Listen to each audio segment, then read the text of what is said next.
Good afternoon. Here we are in the book of Job, getting some gemstones. We're in chapter 2. We're starting in verse 11.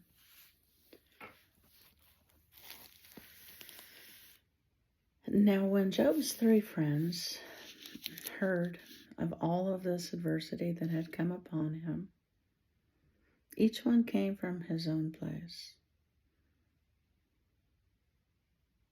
Eliphaz the Temanite,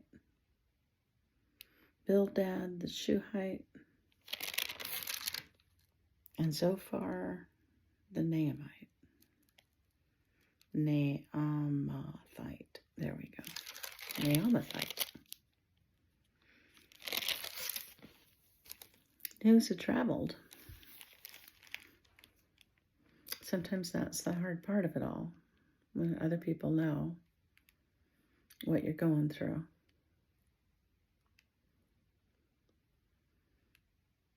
And unfortunately, there aren't a lot of people who know how to sit with you and not try to fix you. For they had made an appointment together to come and mourn with him and to comfort him. And when they had raised their eyes from afar and did not recognize him. Now, that's not about physical sight. There was a change in Job's spirit, in the presence that he emanated, that they could see even from a distance. They lifted their voices and wept, and each one tore his robe and sprinkled dust on his head toward heaven. So they sat down with him on the ground 7 days and 7 nights.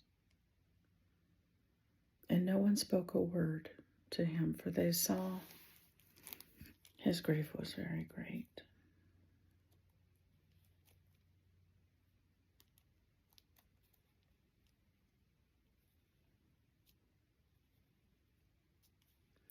I bless you to draw people around you that know how to be with you, that know how to just sit, that are free from judgment regarding you, that see you as having value, worthy of being honored by them. I bless you to attract those who won't turn away from you when you're going through suffering.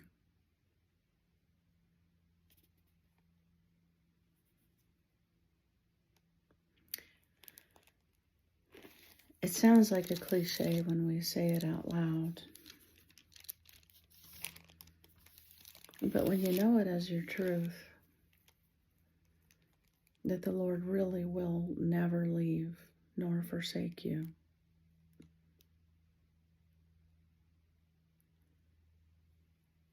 There's some kind of transformation that takes place in us that draws a different kind of people, bigger spirited people, people that aren't afraid of hard things, people that can see the big picture in the middle of the crisis, people that won't step into your pain and make it their own and get overwhelmed by it. I bless you to know that when you have the truth that Jesus actually bought for us at the cross, when he said, my God, why have you forsaken me? And why are you so far from the sound of my cry?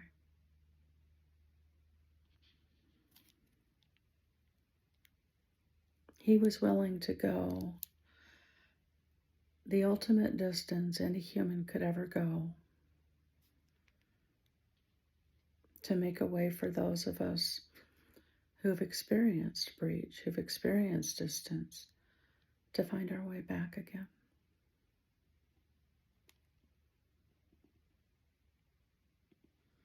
I bless you that having honest emotion and living an authentic life and having friends who are real, who don't need to get something out of you or turn you into their version of you.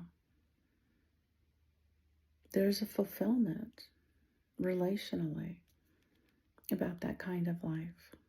And I bless you to find it, to search for it.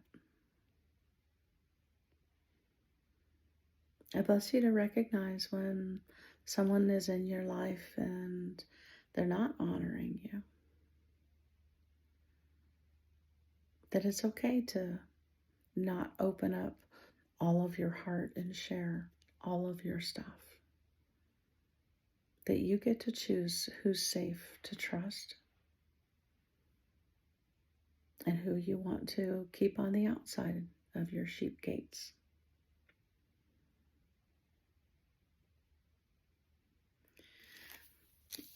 The chapters that follow are a discourse between Job and these three friends, and then we have a fourth character enter the story, and then we have God speaking. And when I started reading the book of Job, the Lord asked me to highlight everything in the book with a yellow highlighter that I thought was true, that I thought was Him. So I did.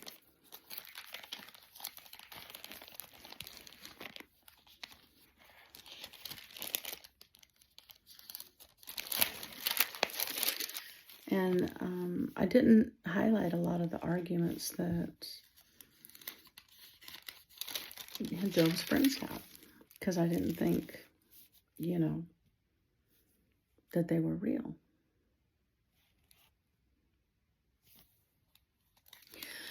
And the Lord kind of pushed back on me about that and said, haven't I told you in my word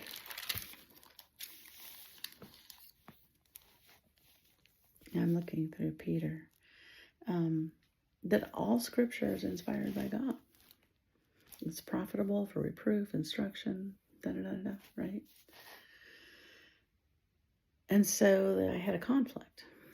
How can all scripture be inspired by God if I think that what some of these friends said wasn't true? And so I started going through this book differently and looking at some of the arguments that Job's friends had. And I think I've come to a conclusion. This is today, and I don't guarantee it's the proper conclusion or the conclusion that you will reach, but the one that for my life and my current state of imperfection is a life-giving understanding. That they were arguing from the points of view that they had based on how they knew the Lord.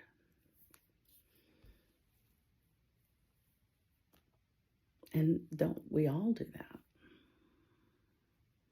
Don't we all think we know God, we know His ways? And don't our souls go into overdrive, forming opinions, when we are trying to solve something that doesn't make sense? So that gave me a lot more grace, and I really do think I'm going to continue in the book of Job for a little bit longer. But for today, I bless you for hanging in there. That surely is endurance. John, he wore a coat of camel's hair because camels know how to endure the desert. And you guys have come in enduring the book of Job and hopefully finding some gemstones for yourself in it. I bless you in Jesus' name today.